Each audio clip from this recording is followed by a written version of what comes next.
Hello, everybody. It's me, Jacque Merle, author of Life Support, founder and owner of Life Support Company.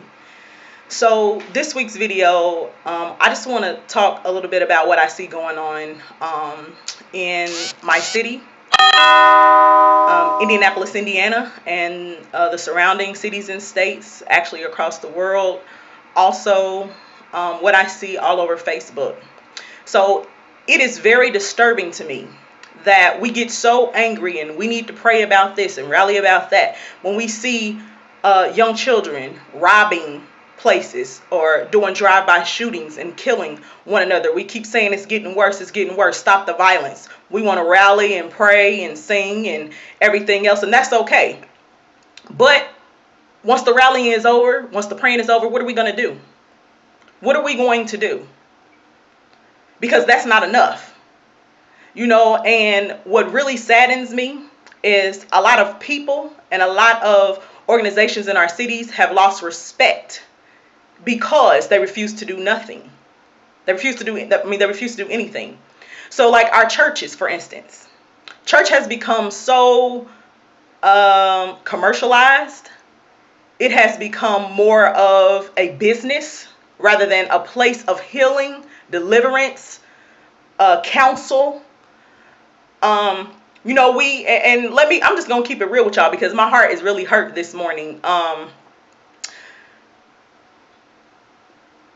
lot of pastors, a lot of preachers, first, don't rightly divide the word. Second, we teach people that they are supposed to tithe weekly, but that's not in the Bible. Tithing was not even done weekly in the Bible. And there were 3 sets of tithes that were taken up. And one of those tithes were for the people, for the poor, for the widows, one for the building, and you all can go back to Leviticus and read it for yourselves, for those of you who just take the word of who you're listening to. And while some of them may not know their error, I'm just gonna put that out there. Because once Jesus Christ died, we are now under the law of grace. So, and we are taught to give cheerfully. Now, I tithe when I get paid, and I give cheerfully. There is no set amount. 10% is what we are also taught to give. That too is not in the Bible. And actually what was given was more than 10%. So I say that to say this: when we take up those tithes and you have parents, mothers, children, homeless people coming to get assistance from the churches, you have to live in a certain zip code. You have to be a member, or you have to participate in this and participate in that just to get help. And I want to know, when did extending grace and extending mercy and extending help, as we are commanded to do and commanded to love one another, when did that require stipulations? Why are the tithes being stored up just to take care of the building or just to pour into your organization of choice? So now you have parents out here giving up on their kids because they can't pay their bills. You have parents turning to drugs and alcohol and things of that sort.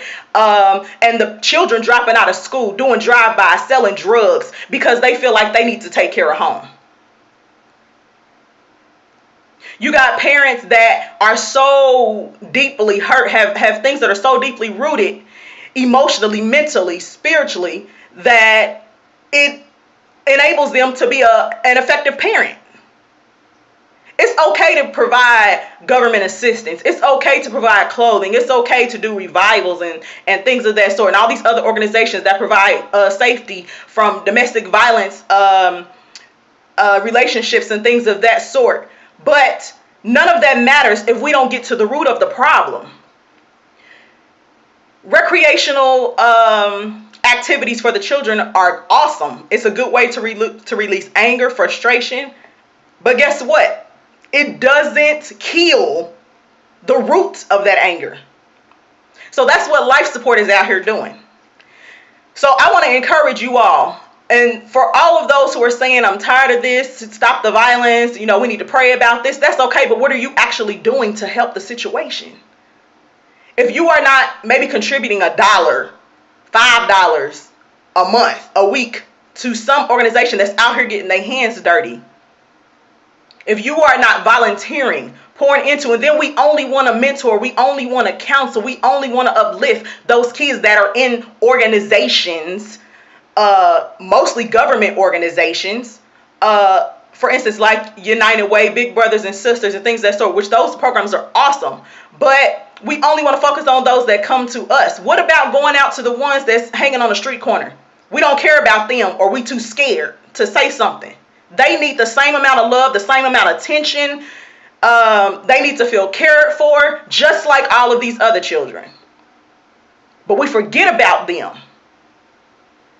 And it hurts my heart, because I used to feel unwanted as a child. I had some emotional things that I was dealing with. I wanted to leave this earth, tried to commit suicide 3 times. And it didn't feel good, but I understand that it was necessary for a time such as this. And I'm so glad that God saw fit to use little old me, because I'm still raggedy. I'm still struggling with dealing with some of the things that I need to deal with. But at the same time, I'm out here talking to kids and parents and adults. We provide that support for you adults too. So I want to encourage you all.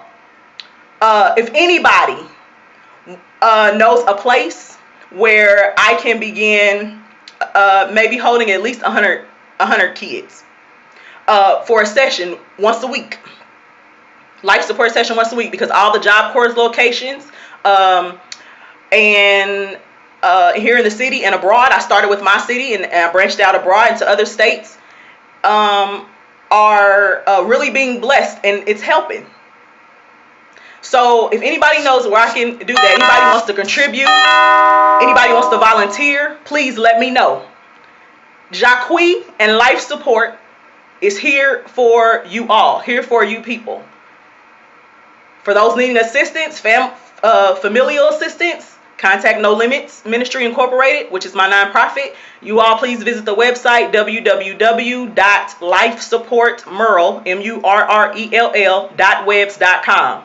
Go on there, look it up, fill out the contact form, and let's get to it, people. Let's get down to it. It's time out for playing. We're supposed to be loving on one another and helping one another. Love y'all. Have a good day.